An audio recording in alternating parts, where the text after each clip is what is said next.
He lost his leg serving his country.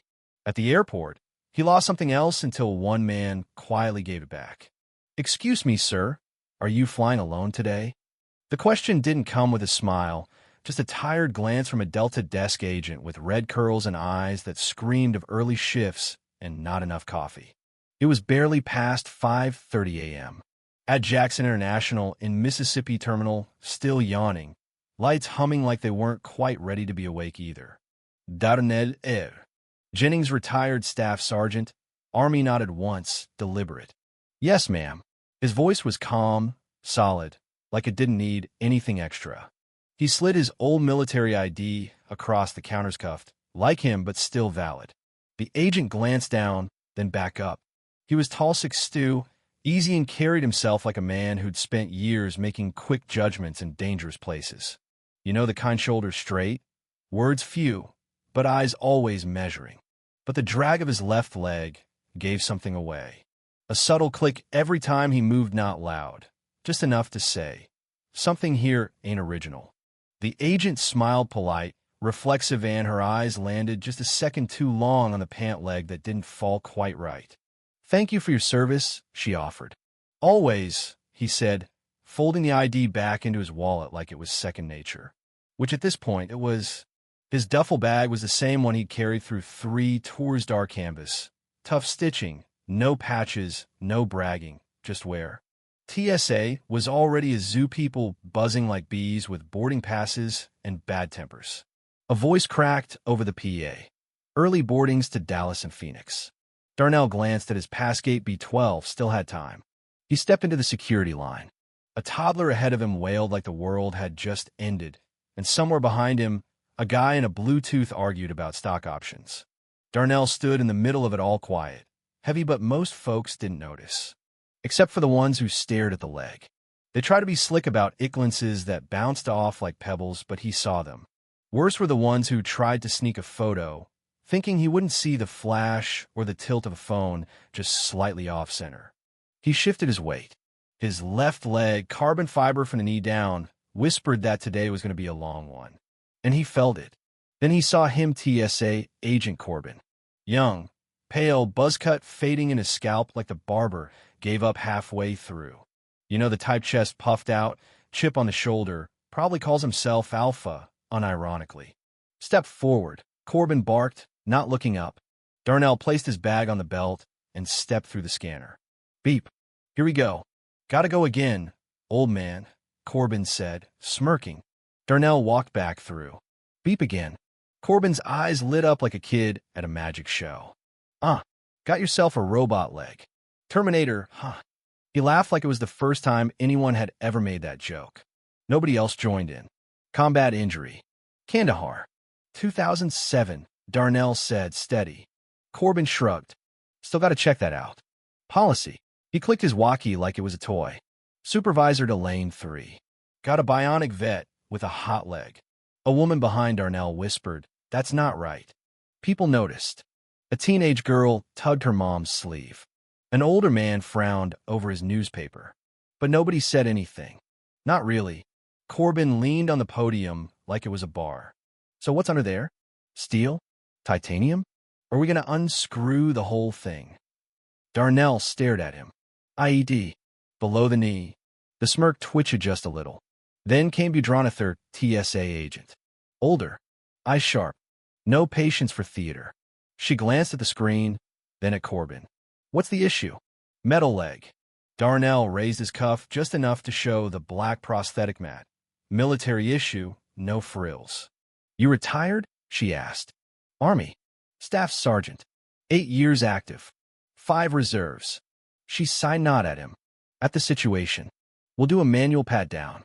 Sir, if you'll follow me." Corbin opened his mouth again, but one look from Budrow shut him down like a bad engine. In a little side area, she walked him through the process, calm, professional, respectful. "Sorry about the inconvenience," she said, quieter now. "Don't apologize for him," Darnell replied. She nodded once. He didn't complain. Not about the time, not about the hands, not even about the jokes. He learned a long time ago some folks just didn't know better. And some didn't care. But that didn't mean it didn't sting. After, She handed back his boarding pass. Galtabe told. He nodded and walked away. No words from the crowd, no claps. Just eyes. That was enough. The tram to Terminal B was half full staff, flight attendants, people running on caffeine and fumes. He sat near the back. The man next to him, grease under his nails and Delta patch on his chest, leaned in. That dude at TSA? Way out of line. You serve? Darnell asked. Navy. My pops lost a leg in Desert Storm. Respect to your father, Darnell said. The man bumped his fist. Welcome home. That hit deeper than thank you ever could. At Gate B12, Darnell picked a seat near the Vencool Air legroom. He settled in. And then he heard it. Yeah, I was just doing my job, Corbin. Talking loud to another TSA guy at Gate B9. These guys think they get a free pass because they lost a leg. The woman a few seats away glanced toward Darnell, unsure if he heard. He had. He just didn't flinch. He'd heard that tone before, men trying to feel bigger by making others small. Then came a shift in the air. A pilot's silver hair, jawline from a recruitment poster walked toward him. You Jennings? Yes, sir. Captain John Kravitz. Flying your route today. I heard what happened. Darnell shrugged. Wasn't the worst part of my morning. Kravitz smirked. Still, out of line. He leaned in. You ever flown first class? Darnell blinked. No, sir. You're about to. He walked over to the gate agent, scribbled on a pad, got a new boarding pass printed, and handed it back. 2A. Window. I didn't ask. You didn't have to. One man treated you wrong. I figured the rest of us oughta remind you what right looks like. When first class was called, Darnell stepped forward.